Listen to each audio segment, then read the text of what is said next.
자, 현재 시장은 반등도 제대로 나오지 않는 약세장이 시작되었는데 시장을 다시 끌어올리기 위해서는 1월부터 4월까지 오른 종목들이 과연 다시 신고가를 찍을 수 있는 상황인지 아니면 다른 새로운 업종이 다시 시장을 주도할 수 있는 상황인지를 생각해 본다면 지금 시장이 힘들어진 것 같습니다.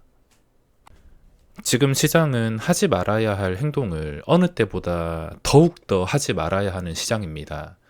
그 하지 말아야 할 것들은 아주 기본적인 것들인데 그 기본적인 것들이 개인 투자자의 본능이기 때문에 계속 이런 역사가 반복되는 것 같습니다. 자, 이 사진을 보면 여러 가지 생각을 할 수가 있는데 제가 NH증권으로 매매를 하지 않지만 요즘 가끔씩 보는 게 NH 데이터라고 손실 투자자 비율을 확인하는 데이터를 확인하고 있습니다. 물론 전 증권사 데이터가 아니지만 전 증권사로 계산한다 하더라도 아마 큰 차이는 없을 것입니다. 1월부터 잘 나갔던 종목들을 보면 종목들은 정말로 많지만 AI에서도 대장을 차지할 만큼 가장 인기가 많았던 셀바스 AI라는 종목을 예시로 한번 들자면 자, 셀바스 AI 당장 생각나는 게 이 종목이기 때문에 이 종목으로 예시를 드는 겁니다. 이 종목이 상승이 시작되기 전에는 5,000원 정도에서 거래가 되었습니다. 더 전으로 가는 게 아니라 이번 상승이 시작되기 전에 봤을 때 최소 5,000원에서 6,000원 정도. 근데 지금 가격은 아무리 떨어졌다 하더라도 17,000원 선. 그래도 5,000원 대비 3배나 오른 가격에 거래가 되고 있지만 손실 투자자 비율은 93%입니다.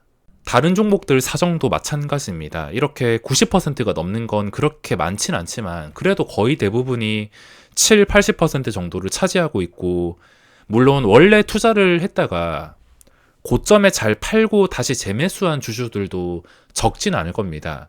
하지만 그렇게 익절을 하고 재매수한 사람보다도 더 많은 게 그냥 고점에 물려가지고 손실 본 사람들, 내려오는 도중에 매수해서 물린 사람들, 이런 분들이 훨씬 더 많을 텐데 이 데이터만 보더라도 여러 가지 상황들을 추측해 볼 수가 있습니다. 우선 이 많은 급등주들이 어떻게 탄생했는가에 대해서 근본을 아는 게 중요한데 대부분의 개인 투자자들은 이 주가가 왜 이런 식으로 올랐는지 재료나 업종 정도만 알지 근본적인 이유를 알지 못합니다. 이 많은 급등주들, 현재도 1등을 맡고 있는 에코프로 역시 지금 이 모든 급등주들의 상승시켰던 주인공은 바로 프로그램입니다. 판을 깔아주면 개인들이 고점에 다 따라와가지고 그 판을 깔아준 돈보다 훨씬 더 큰 돈이 고점에 물리면서 광기가 생겨버려서 이런 결과가 나온 것이지 본질을 본다면 주가가 너무 정도를 넘어서 올랐습니다. 그러니까 지금 손실 투자자 비율이 매우 높은 종목들이 다시 구조대가 오기 위해서는 딱 두 가지 방법이 있는데 첫 번째 방법은 주가를 올리게 판을 깔아준 이 JP 모간 프로그램이 다시 무지성으로 고점까지 들어와 주는 겁니다.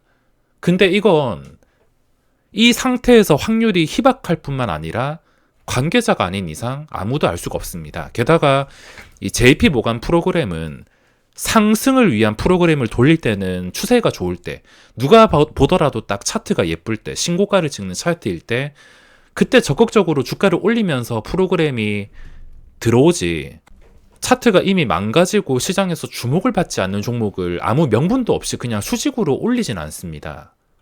첫 번째 방법은 실현되기가 힘들고 두 번째 방법은 정말 아주 오랜 시간 동안 몇 년이 될지 모르는 세월이 흐르고 회사가 진짜로 가치 있게 성장을 해서 시장에 알려지면서 추세를 다시 잡는 방법이 있습니다.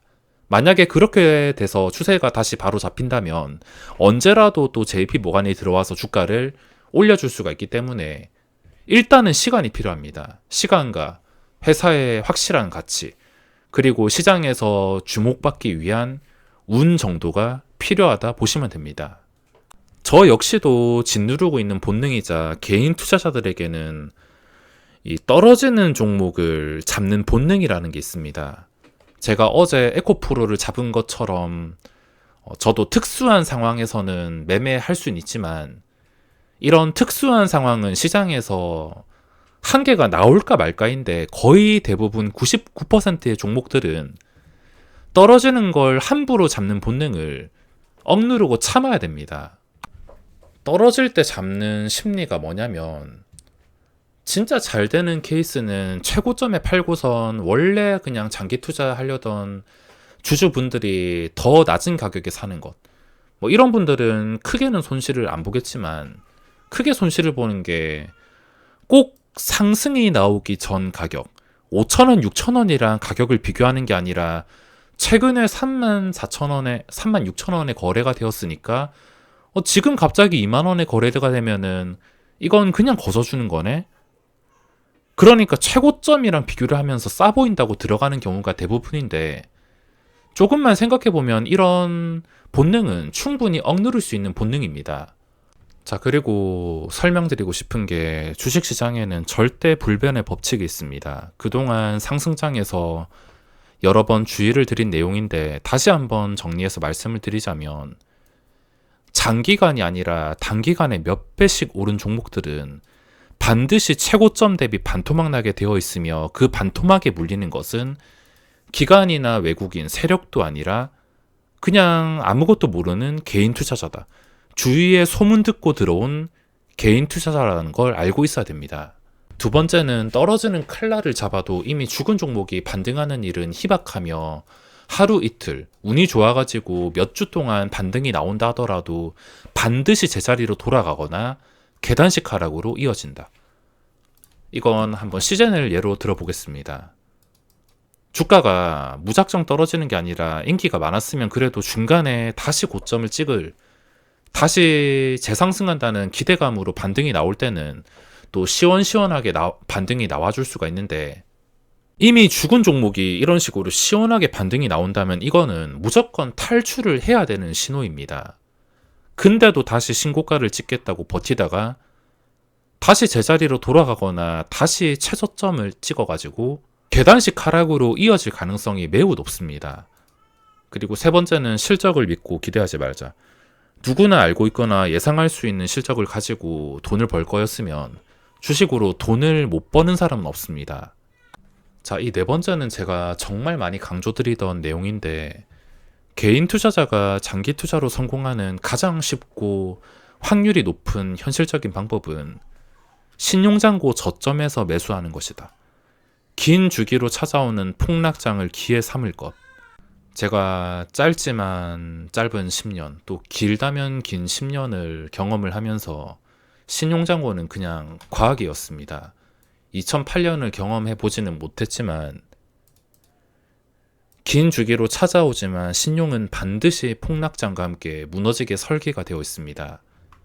상승장에서 신용이 쌓이고 최고점에서는 공매도가 쌓이는데 그 공매도의 목적은 이 신용잔고를 털어내면서 폭락장을 만들어서 다시 저점에 주어서 사이클을 만드는 겁니다.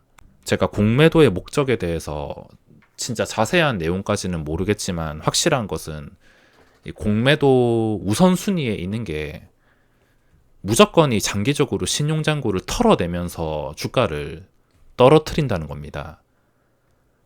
물론 상승장에는 그걸 눈치를 챌 수가 없습니다. 이번에도 만약에 상승장이 계속 이어졌다면 이 신용잔고는 예전처럼 25조 원 근처까지도 충분히 갈 수 있는 분위기였고 이게 언제 터질지 그거를 알 수가 없으며 이 공매도가 얼마나 누적되는지 긴 주기마다 폭락장이 찾아온다 말씀을 드렸는데 그 폭락장을 준비하기 위해서 공매도가 과연 1년 동안 쌓일지 2년 쌓일지 3년 쌓일지 얼마나 쌓일지 알 수 없지만 반드시 터지게 되어 있다는 겁니다. 그리고 언제 터질지 모르니까 그걸 모르니까 함부로 지수 하락에 베팅했다가 아무리 장기간 걸쳐가지고 신용이 터질 거라는 것을 안다 하더라도 단기간에 좀 중간도 없이 반등하는 시장에서 숏으로 돈을 버는 것도 보통 쉬운 일은 아닐 거라 지수나 종목 하락에도 함부로 투자를 할 수가 없을 것입니다. 지금 시장은 자연스럽게 흘러가면 이 정도로 하락이 중간도 없이 이어지진 않았을 텐데 최근에 주가 조작 사건까지 겹치면서 그 주가 조작 사건이 시장 전체에 분명히 영향을 주고 있으며 저 또한 이런 상황을 처음 겪기에 지금 하지 말아야 할 행동이 뭔지를 알고 지키기 모드로 대응하면서 기본적인 이동평균선을 회복하고 유지가 되는 것까지 확인한 다음에 그 뒤에 적극적으로 계획을 세우는 게 맞는 것 같습니다. 밑에서 잡아당기는 힘이 너무 강해졌고 5월 가정의 달은 돈 나가는 곳이 많아서 더 잘하고 싶은 욕심이 있지만 주식이 내 마음대로 되는 것도 아닙니다. 작년 생각해서 다시 경계심을 가져야 될 때인 것 같습니다. 일단 모르겠으면, 일단 잘 안 풀린다면, 일단 모양이 안 좋아 보인다면 매매를 안 하는 게 가장 안전합니다. 일단 눈에 보이는 차트가 좋아지기를 기다리는 게 그렇게까지 어려운 것은 아니니까 이 또한 시간이 해결해 주기를 기다려 보시기 바랍니다.